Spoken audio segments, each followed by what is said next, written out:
Hello, this is Laura from L'aurora Borealis. Welcome to my channel. Today I would like to talk to you about this book, which is called How to Stay Sane in an Age of Division. And it is written by Elif Shafak, one of my favorite writers. I would just like to talk to you about some of the elements of this book. It's a nonfiction book, and it was published in 2020. And it was written under the impression of the pandemic and the changes it brought to our world. So what Elif Shafak does in this book is to reflect on the way communication and all of our living together changed, and she did that really beautiful. And I just want to read to you the blurb, which says, "Ours is the age of contagious anxiety. We feel overwhelmed by the events around us, by injustice, by suffering, by an endless feeling of crisis. So how can we nurture the parts of ourselves that hope, trust and believe in something better? And how can we stay sane in this age of division?" You have to know that Elif Shafak is the daughter of an ambassador, so she has lived in many countries already as a child and a young adult as well. For example, she has been living in Spain and in America. She has also been living in Turkey, especially in Istanbul, which became one of her favorite cities, but she decided not to live there because of the difficulties that journalists and writers face in regards of freedom of speech and freedom of expressing themselves creatively. So she chose London as her home base for now. But as she has traveled so much throughout her life and lived in so many places, she has met so many different people and also realized that she has so much in common with many different people from different nations and different languages. And sometimes the similarities are more important than all the things that make us different. And I really like that passage in the book. And she tells the story of walking through London during the pandemic, or shortly after the start of the pandemic, and just taking a walk. And I think it was in Hyde Park, or at least in one of the parks, she saw a big board sign that said, "When all this is over, how do you want the world to be different?" And she thought about that as well, of course, but she had one answer that stood really out to her, which was, "I want to be heard." Just that. When all of this is over, I want to be heard. And she begins her book really by reflecting on that quote and what it means to live in a world where people bear so much inside them that they feel they can't tell, or even if they do tell it, they don't have anyone who really wants to listen. And I think many people think they won't be heard or nobody really wants to listen, but that's also the reason they don't speak up. But then there's also really the problem that people don't want to listen sometimes. And really wanting to be heard or wanting to tell things is only one side of the coin. The other is always that others have to be willing to listen, and you, as the one who wants to talk about something, wants to tell something, also have to be willing to listen. And this is why communication is so utterly important. Communication across cultures, across languages, across religions, political views, and any other boundaries we keep.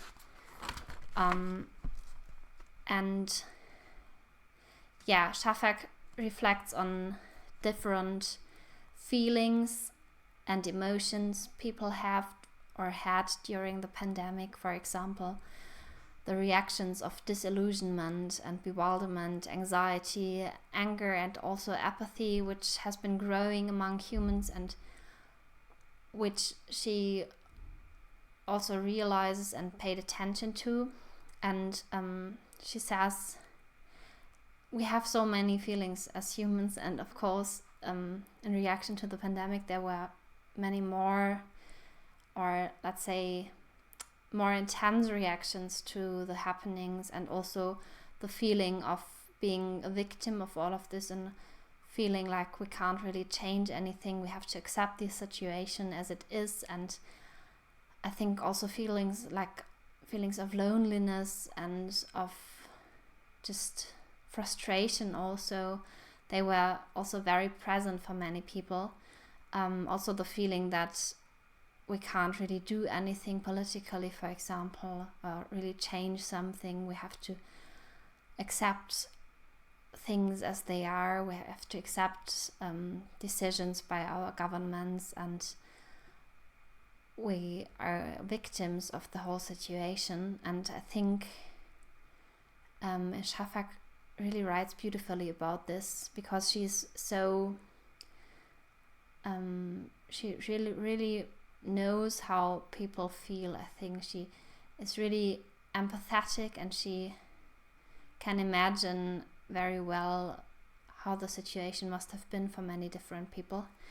And one of the main points she makes is that we have to feel all the feelings, and we shouldn't shut ourselves up and become numb and just try to live in our own little bubble, our own little world.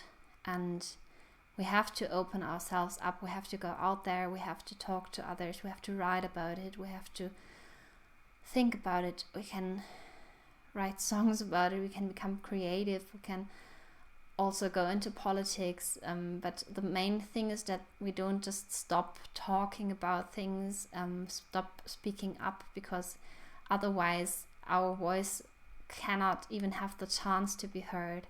And this way we can at least hope that people want to listen. And that I think is also could be an answer to the feeling of apathy, or the frustration also, that feeling that whatever we do, it won't change anything. We can always stay in that feeling and in that, like, have that opinion, but we won't change anything this way. And also regarding anger, she says anger is a very important feeling or emotion, because it's such a strong emotion, and it shouldn't be suppressed, but the way we let it out is also important. So we shouldn't just become aggressive, and we have to remind ourselves that anger can also lead to violence, and violence can be very dangerous, and it can loosen up so that we can't control it anymore. And so I think the most important parts are actually summarized very well in the end of the book. So I would really like to read a short passage by the book, which is not the final part, but almost the final part. And it's also about the importance of stories, which is also very important to me as a literary student, or student of literary studies, of comparative literature to be precise. And she says, it is mostly through stories that we learn to think, perceive, feel and remember the world in a more nuanced and reflective way. As we gain a better understanding of the struggles of people from different backgrounds and start to imagine lives beyond the one we are living, we recognize the complexity and richness of identities and the damage we do to ourselves and to others when we seek to reduce them to a single defining characteristic. As a novelist, I believe in the transformative power of stories to bring people together, expand our cognitive horizons, and gently unlock our true potential for empathy and wisdom. In the swirl of news that surrounds us, the inequalities, the injustices, the seemingly unstoppable turning away from the path of coexistence and diversity and inclusion, it is easy to feel like the story we are living in is not the one we would have chosen, that the narrative is distorted by the events we are living through, that our version of truth and reality is trampled under the feet of others who shout louder, who have more power.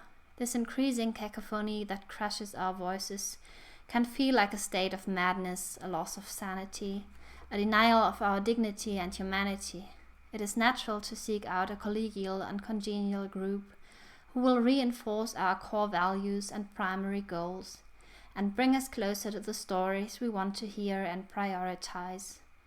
That can be a good starting point, but it cannot be the entire destination.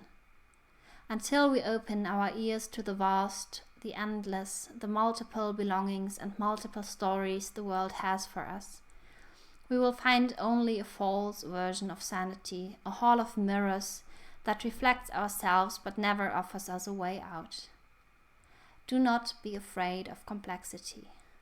Be afraid of people who promise an easy shortcut to simplicity. Especially these last two sentences I love so much. Do not be afraid of complexity.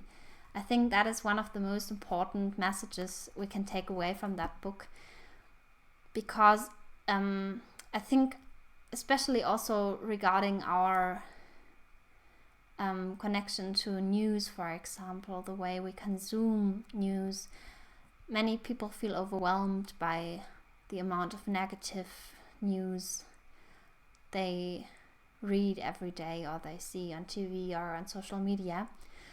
But it is not the only way we can consume news, and it is also part of our world, and we shouldn't shut ourselves up to that. We should try to go out and listen to the people.